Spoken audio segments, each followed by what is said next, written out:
evening, guys. I'm smiling because I don't care about England. But on Monday, how we do, big man? Yeah, I'm great, Mr. B, and it's good to be here. Summer nights, you can see we're looking all tanned up and happy. The only thing is the performance at the moment is a bit crusty. What I want to do today is be a bit positive, though, because it's June. We're watching a big tournament, and it takes time. I just say take time, have patience.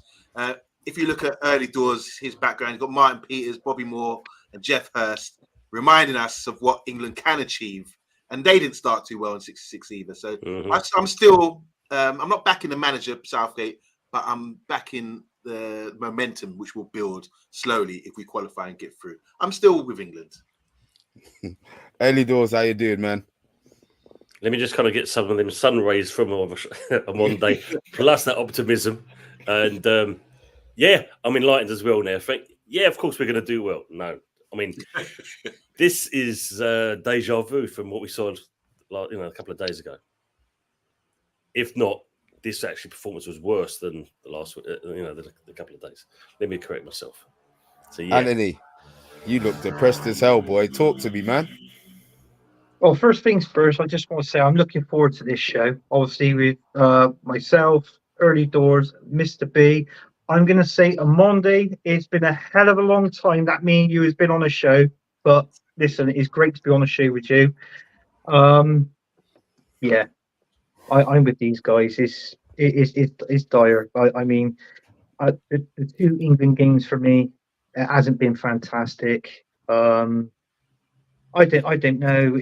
I think this manager he's got to change philosophy, tactics, formation, because this is the first time he's actually played a 4-2-3-1. In the last two campaigns, we were playing 4-3-3. So obviously he's got different players there now. He's changed the tactics, the formations.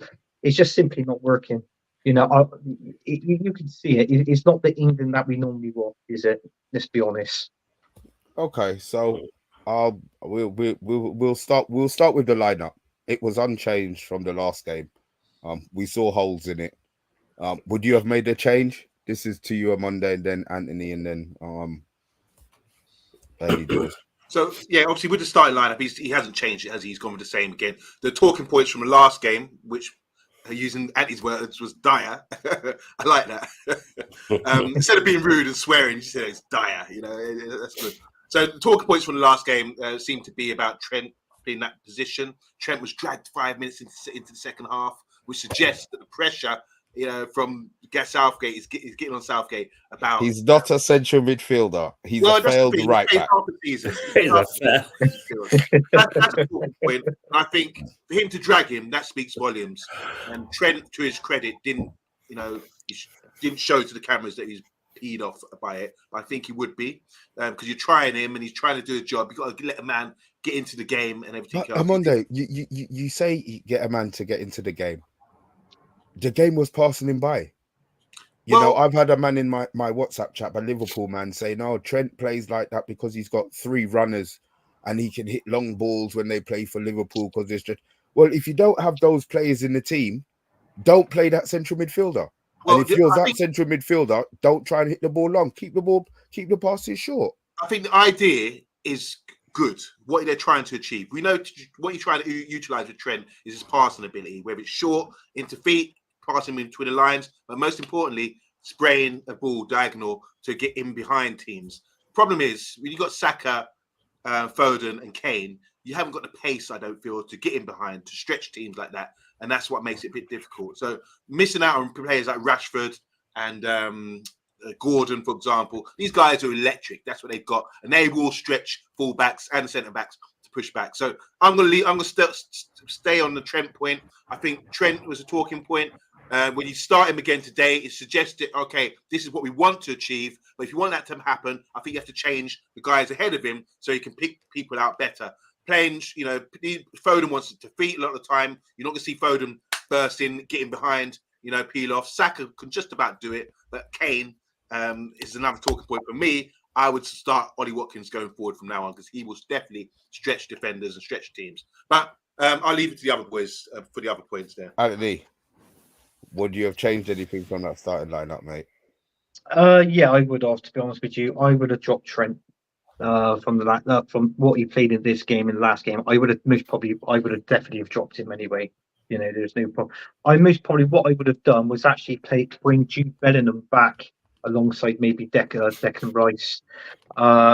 Obviously, Harry Kane up front, even though he's got the goal. But listen, this is what I was saying to people today. I said, if a player like Harry Kane, he needs to stay in the box. Hence, that's why he scored his goal. Have you noticed Harry Kane? He always comes back way too deep, and he defended in the last game, didn't he? That vital letter, which I feel Pickford would have saved anyway. But you know, strikers like Kane, they need to come back. They need to be around, alert in that 18-yard box. But I do agree with Amondi. I think I won't play Kane next game. I'll play in Ollie Watkins. Personally, I am going to say something now, like I did say on last show. Harry Kane and Foden, for me, that's not a good partnership. Yeah, I can't. It doesn't work. It doesn't work. Seriously, I mean, the balls in the box, where they want proper balls going into the box, so anybody can get on the end of it. You know, it was just rubbish. I'm thinking, maybe, just maybe, is it worth dropping Foden for one game? Because we're all dying to see Palmer. Bring on Palmer. You know, he was amazing for Chelsea last season. Bring him on. So what I'm saying is, Gareth Southgate has got all the players there in that England squad. He can actually rotate. Drop this player, bring in this player. You know, formation. We've got the best team on paper in this competition, but what we've been seeing in these last two games, it doesn't look it. Seriously, it doesn't. So it's like what I said. Southgate has got to change that team around, and the subs as well. When he brought on Gallagher as well, it reminds me of a certain Mikel Arteta at Arsenal. The subs for me, they were like for like. In all fairness, as the same as the last game. So you know, it was just rubbish for me all around.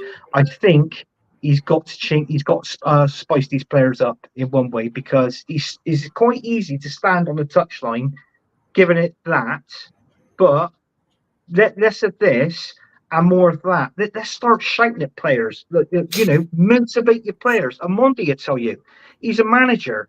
You know what I'm saying? I've seen the videos Amondi does, you know, and he's shouting on the touchline to his players, man mark, pass the ball, stay back, get forward. I've seen it all Amondi, and I do enjoy those videos, mine. And but this is what we should be seeing with Gareth Southgate, you know, instructing these players, because it is a young team, and young players at this age, you know, under the age of 27, their peak, they're still learning the game. So, in other words, for them to learn the game, he's got to learn the players. He's got to teach them how to play, get in the position, and pass balls in the box at the right time. This is important. Oh, you're on mute, Mr. B. Yep. Oh, that's better. Rookie. That was a long one, Anthony. Boy, Yeah. you really got a lot to get off your chest, boy. I had to. I was slightly drunk on that. There's absolutely nothing wrong with that. Early doors. We'll start with the team, and then you can just go on to the other bits, and we'll pick up from where you leave off. Well, yeah, using the same formation, the team as last week, that didn't bode well. Straight away, you knew that this is where the manager's fault comes at play. The fact that you're using Trent, which was ineffective in the last game, today, 2 possibly balls he dinked over, which were decent, but that was it. I didn't even know Conor Gallagher was on the pitch until he was mentioned on the screen. I didn't even know the man was there. The fact of, again, Foden, Kane, yeah, there got to be big changes there. You need to have Palmer sitting on there for the whole game, on the bench doing nothing. And yet we had Foden kind of wasting chances. Kane, okay, the goal itself, that was more by chance than actually by luck, you know. Yeah. It's just the fact of it hit a Denmark player, which then rebounded off a Saka into a Denmark player and into the path of Kane. Other than that, we created nothing. At least with Ollie Watkins, like on Monday said there, you're going to have a bit more chance of him doing something. And there's, even Anthony's alluded to, even Tony could do something in that respects as well. I have to ask Anthony this one. What the hell happened to Declan Rice today? He wasn't in the game. Did the whole mid? Can I ask you? Do you not think the whole midfield looked really, really tired? Yeah, there was that. But before the first half, sorry, Danny, before the end of the first half, I don't know what happened to our formation and shape because it was all over the place. You got Harry Kane out on the right wing.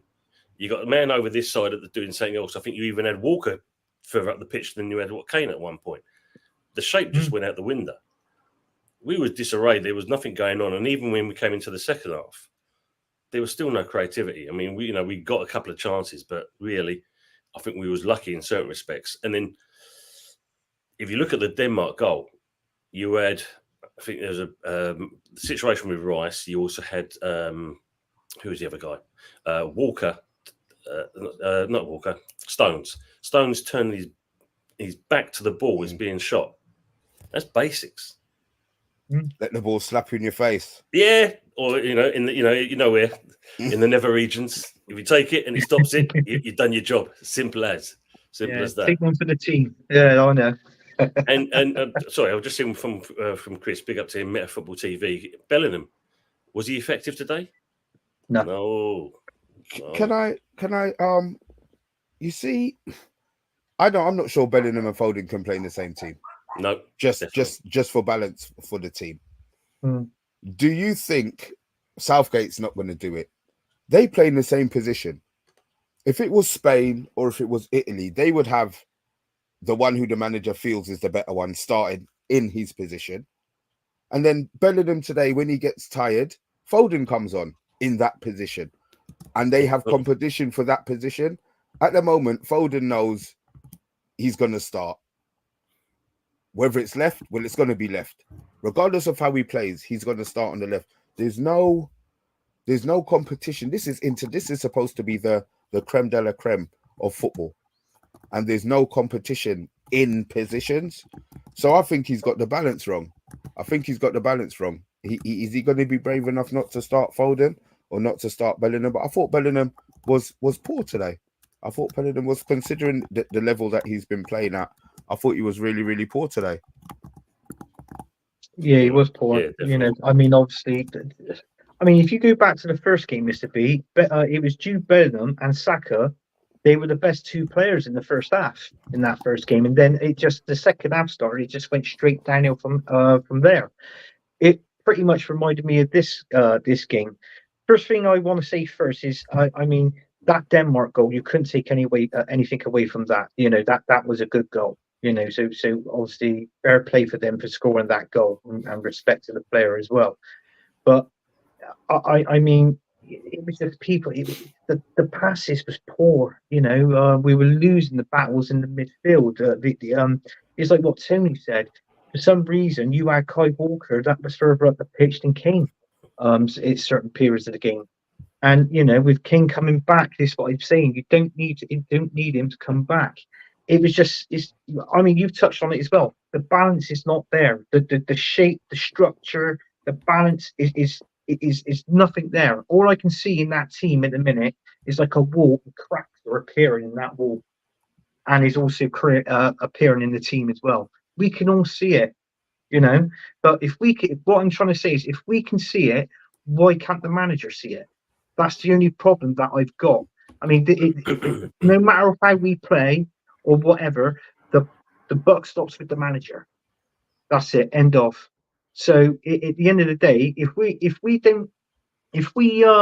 fail to win this Euro, right, what's going to happen? Do you think they can win the Euros? Did you come into the Euros thinking that they were going to win it? I thought, yeah, I was going to say we were going to be finalists again, and we can most probably go on to win this, improve from the last Euro. Because we only lost out on penalties, didn't we, to Italy? So this is what I'm saying. So I thought to myself, we've got a really good chance. Jude Bellingham, being in the team, scoring 20 odd goals for Real Madrid. fantastic. Foden, how he was. Palmer for Chelsea. I mean, the list is endless. Declan Rice. Yeah, I just, all I'm going to say is now, Mr. B, and I'll pass it over to whoever wants to speak after. Trent Alexander-Arnold cannot be in that position. I want him out the team. Now, I can't believe I'm saying this. What's wrong with Mainoo for Man United? I don't want him any part of this debacle, mate. I don't. You don't want to tarnish him. You don't want to tarnish him. I get that. I didn't even want him to go. I'm glad he went. And I'm glad he proved that he's good enough. And when he's played, I've had rival fans say, no, he's a good player. But don't tarnish yourself with this bullshit, bruv. He should have stayed at home. He should have been chilling in the summer, and coming back nice and fresh for it. Early doors. I forgot what the hell I was going to ask you. Damn, it's gone. Well, I'll ask you a question then, to all of you guys, basically. You can see it's going to come, yeah? The pitch today was atrocious. It was chewing up and cutting up badly in there. It just reminded me, what was the year it was when your pitch, we had mouse and that running all over it and stuff like this. They must have bothered to use the same people to do this pitch at Frankfurt Stadium. It was shocking, absolutely shocking.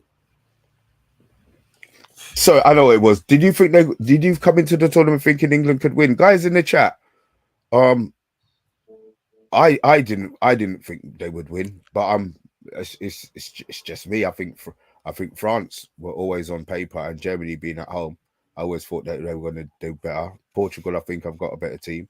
But guys in the chat, did you not think that England would win this tournament? I think if you look at it, as Anthony said, on paper, it should be a no-brainer. But unfortunately, with Southgate in charge, that's going to be our downfall. And this is the thing: the man's going to, if he's going to stick to his word and he's going to retire come the end of this competition, he's going to say he's done enough. Amonde, Mr. What's the word? Optimistic. Come on, talk to me. Did you think England were going to win this tournament before it started? You got to say on paper, like early doors are saying, we should have a chance with the players that we have. But it's not about that. It's not about Southgate either. I don't think Southgate's a great manager, to be honest. You want a motivator to get these players motivated to play. Problem is this, I believe. England haven't won a tournament since those great three players there in 66. I've got. Go on. Sorry. You know what? The messages have been coming in, guys, and I apologize that we haven't, because we're talking. But this one just sweet the hell out of me. Jesus, big unusual suspect. Almighty. Did he say that for real? If and that's what I'm saying. This is why this I cannot believe that this is what the guy that's anyway. You know what? The thing is, he's straining for some explaining. He's a FA man. He's not gonna go against the players or say anything negative about the players. What you should be saying is you got to change your mentality. You need someone out there who's going to motivate these guys and get them on side. When we tried to do that with Capello, they didn't like it. Oh, he's too strict. But this is what they need. The mentality of England players is the issue, I believe. Because when you look at Spain, they've got an identity. All play together in the same league. They play the same brand of football. That's their identity of play. We're trying to, since the Premiership's coming, we're trying to play a brand of football from a foreign side of things, which we're still, to this day, struggling to adapt to. The Premier League's 35 years old, bro.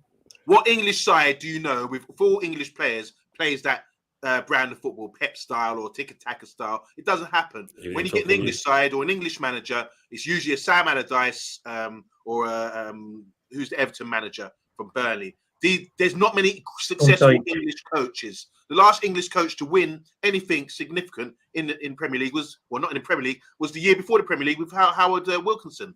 You know, but since then, no English manager or British manager has really done anything significant in the Premier League to say, yeah, English coaches are on the up. There's a style. The thing with English football, the way we play our brand of football is a traditional game. It's like hard work, effort, hitting the balls in the channels, running, crosses, headers, that kind of thing. Now we're trying to play a brand of football which doesn't suit us. That's why, if we make it intricate and put Trent in this position and he will play between the lines, or we'll be spraying balls out there, it's too calculated. You got to play on instinct a lot of time, and you're taking it away from the players. These players who are good players are getting the ball in certain positions, and because it's not a day in day out training with a club side, they're playing with players with egos as well. It's like, I've got the ball. All right, now what do I do? All right, I don't want to lose the ball. All right, and I've got to get a touch here before I pass it. And by the time you're having that split second of thinking about the pressure, if I give the ball away, oh my God, I'm going to get grilled like Beckham did, or the media's going to be on me, or I'm going to be a meme. This is what's going through their head. So that split second of doubt or hesitation, they're suddenly getting munched. And I think Denmark done brilliantly today by saying, aha, look at England. They were soft against Serbia. Get on them in midfield, pitch the ball. They'll be under pressure, get in their faces, and we'll get turnovers. And that's exactly what happens. So for me, it's the mentality thing. These players are not used to playing with one another. They haven't got an ID to sort of like a traditional English style of play ID that they're playing. They're forced to play this forced kind of football. When they're playing in a club side, they've got so many foreigners around them who go to, oh, pass it to Gundogan or pass it to De Bruyne. Okay, let's make things happen. It's easy like that. You're asking guys like Rice to dominate and dictate the play, and he's struggling out there because it's too much pressure. None of these guys want to be that guy who makes the mistake. They only have to look at their manager. And look what happened to him. He's doing peace adverts for missing a penalty. This is what we do in this country here. So it's the pressure that they can't take. If you can't take the pressure, get out of the kitchen. I want more instinctive players out there, more proactive players out there who can start to do things and not worry about the risk of being slaughtered in the press or on shows like this. Question: the goal that they scored, we did a show about central midfielders. I did a show with Bath Time. And we did the guy who scored Hullman in it, and his scoring attributes weren't very good on that one. Are we gonna have? Is there any fault with Pickford for the goal? No. You can't blame Pickford. You've Pickford. seen how much goals have been scored from outside the box in this tournament as well. It's been amazing, and most of them has actually come from the teams that are the underdogs. Let's be honest, they've been absolutely fantastic. I mean, Portugal, I thought they were lucky to win, last night, they were. But, I mean, you look at these underdogs and they're playing really well, really well. I can't, do you know what? I think most probably, you touched on it, Mr. B, about Germany. They'll most probably be the finalist in one of the teams that have reached the finals. It won't surprise me if we actually see one of these underdogs going far. I mean, look at that time when Greece won the Euros. We didn't expect Greece to win it, did we? No, so it could be another repeat performance from that Euros going forward. In this campaign. But yeah, you can't blame Pickford. No, it was from the throw-in when it obviously they scored from the England throw-in. It's like what I said, that the team did. I think they lack communication. In all fairness, in that midfield, and obviously they weren't picking the balls up right, and which obviously led to Denmark's goal. But it's like what I said earlier. You can't fault Denmark because obviously that was such a good goal. But Pickford, he wants to blame on that. All right, look, we're running out of time. To be fair, I'm going to ask you guys. Obviously, you all came into the tournament thinking that obviously football's played on paper and England were going to win it. So what changes do you make for the final game? I mean, I was talking to my son and I was saying, if England won, maybe they would rest players or give the fringe play so everybody feels like they're involved. I think that's what Germany are going to do. They've won their 2 games. All of the lesser players will probably play. The pressure's off, but then they're going to be excited because England now has to get the 3rd game right with team. Who are you taking out? What's your starting 11? I'm going to go with early doors. Guys in the chat, jump on this as well. Let's see if we can work out a team that gets England through to the next round. What you got, early doors? I mean, if you look at it, the one straight away, Foden to come off for Palmer. Would you play? So you're playing Palmer on the left? Yeah, I'll start with him. And more importantly, I think if I was going to do a substitution on that, then it'd be Gordon. Forward, I would go with Watkins. Do you think Kane's fit? I think he's fit. It's just the fact, again, it comes down to our creativity. That's what's lacking. You know, forwards feed off of that, and if you're not supplying anything, you ain't going to score. And this is why, in certain respects, you saw in the last game, you know, and especially the second half, Kane dropping back so deep just to kind of feed off the scraps. You know, that just shows in itself. That's where he's lost the plot in that respects. Trent Alexander, yeah, basically he's got to come off. Who goes in? Gallagher? No. Like I said, I didn't even know he was in this game today. You know, so there's no impact in that respects. And unfortunately, you know, cover your ears now, Mr. B. Yeah, cover your ears. But yeah, unfortunately, Kobe Mainu is the one that should be going. Yeah.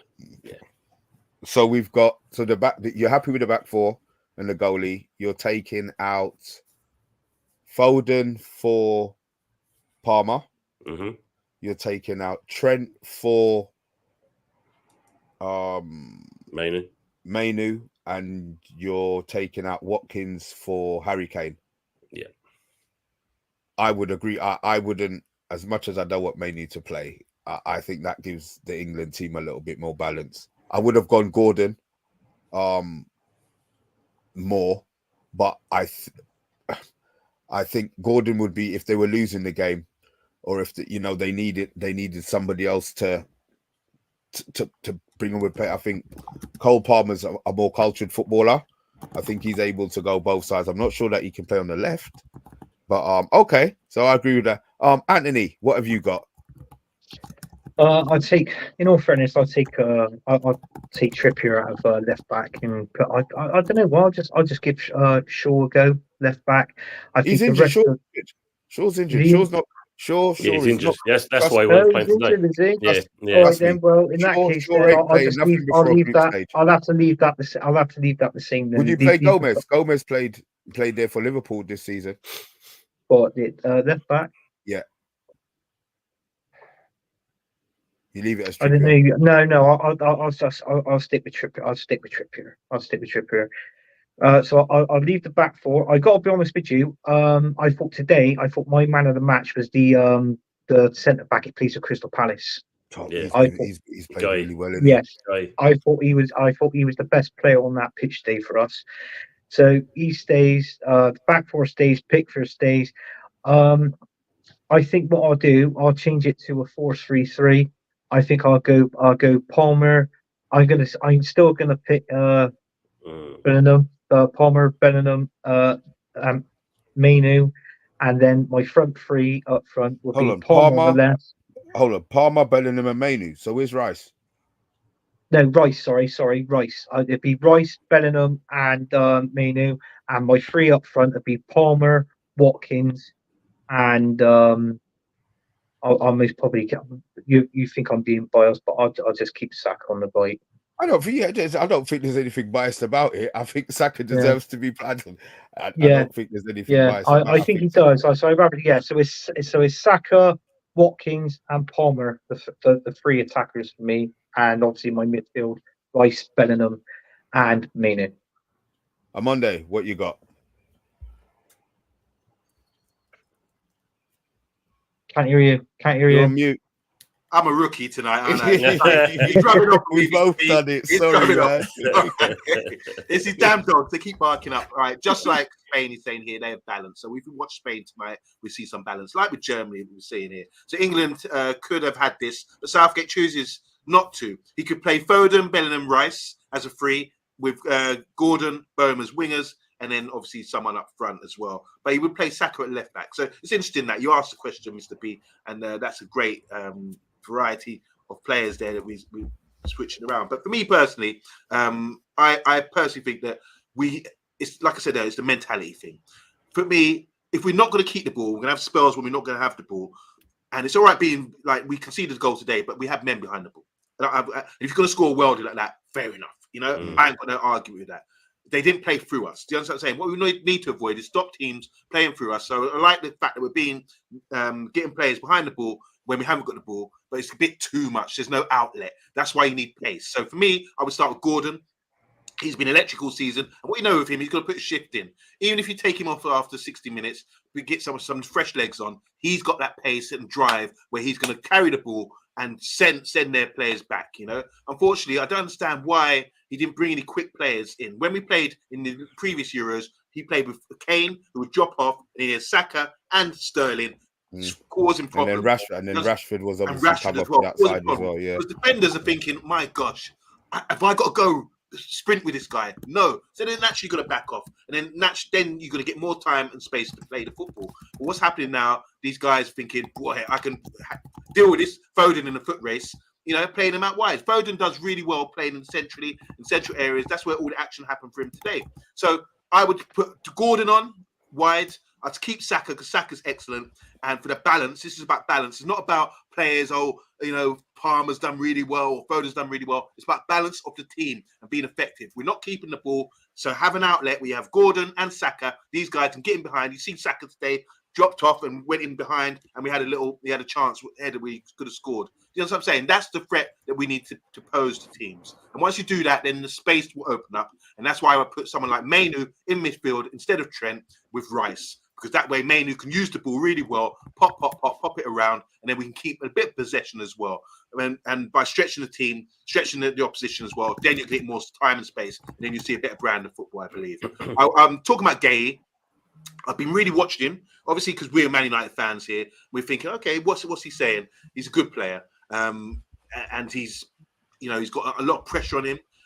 But he's doing the job as defending and plays it quite simple. And we want to see more from him. I've never seen him spray a ball or whatever, but at least when it comes to defending, last-ditch challenges and not giving up and coming back, credit to him because there's a lot of pressure on him right now. I'd also want to see more of Eze in the middle. Bellingham's good and all that kind of thing. He plays for Real Madrid. Yeah, great. Doesn't mean you're an automatic starter. So I think you should be thinking about the system and the team and the balance of the team rather than individuals and trying to bring them in just because they're good players or because they play for big clubs. Right. With that, guys, we do want you to get back to watch your game. This is why we've jumped right in the middle of it. If you are watching it after we've streamed, leave some comments in there. We are talking England for a bit. We will get back to Man United, but right now everything's a bit quiet. So look, we're going to say thank you for watching. Early Doors, I know you're the one that has to shoot first. Thank you. Really appreciate it. Hopefully you'll be able to come back for the reaction show for the next one. But Early Doors, thank you, man. Guys, all of you guys, if you are on the agenda, he's West Ham, but you know what? He's a top guy. Please follow his channel out there. Please do that before you shoot off. Yeah. Early Doors, respect again. Thank you very much, man. I know you're welcome, man. You know it's great being on the channel, and obviously I'm privileged because Anthony's waiting forever and a day. I've only had to wait 2 days and I got Monday with me already straight away. I'm blessed. I'm blessed. I got a stalker. Right, guys. Thanks anyway. No problem, man. Take people it in the easy, chat. Big up to yourselves. Thanks for coming in and supporting. Me, Anthony, and obviously Mr. B and Amondi and that. Appreciate that a big time. Respect to you guys. Thank you, man. Take it easy, man. Have a good one. Yeah. Take care. Anthony, thank you very much, sir. I know this England, I like the fact that England hurt you because it doesn't hurt me. So I'm glad I've got somebody on the channel that it really, really bothers. I'm glad it really touches me. England is sometimes it could be a sore subject, but at the same time, it doesn't surprise me. Do you know what I mean? Because we're used to it in every campaign, sort of thing. So it is what it is. But I enjoy coming on the shows. I enjoy the banter, the rivalry, and a bit of a debate here and there is sound. But all I want to say is make sure if you haven't clicked like, subscribe to the Man United Agenda, make sure you do because it's a good channel with good content. And obviously, Mr. B, I said that on the last show that I was on, is great to have you back. So big up to yourself. Man. Cheers, man. Thank you, man. Thank you. I'm Monday. So I can't get used to calling you Yabba, bruv. I'm sorry, man. I can't get used to calling you Yabba. Big up, bruv. Big up. I know you. I didn't realize you were so positive about England, bruv. I didn't know there was that. Listen, Tyrone just said it there. We ain't won anything since 1966, so I'm just there to enjoy it. You want to see development. It's to do with the players. That we've had managers over the years. It's just there's so much pressure on England players to perform and do something, and there's no identity anymore. They've lost their way, so it's going to be a sad story. There's going to be a fall guy at the end of it, it's going to be Southgate and a player who's probably going to miss a penalty or mess up or score an own goal or something like that. So, yeah, we know the story. It doesn't change. Guys, and with that, be safe. We will be back tomorrow, maybe, depending on how things go. But we will get a couple of things going out over the weekend. Obviously, if we do sign a couple of players, if we do sign a player, we'll have that breaking. But from me, Mr. B, from me on Monday and Anthony, cheers, thanks for watching, guys. Please hit the like if you haven't already on the way out. And with the agenda, we are out.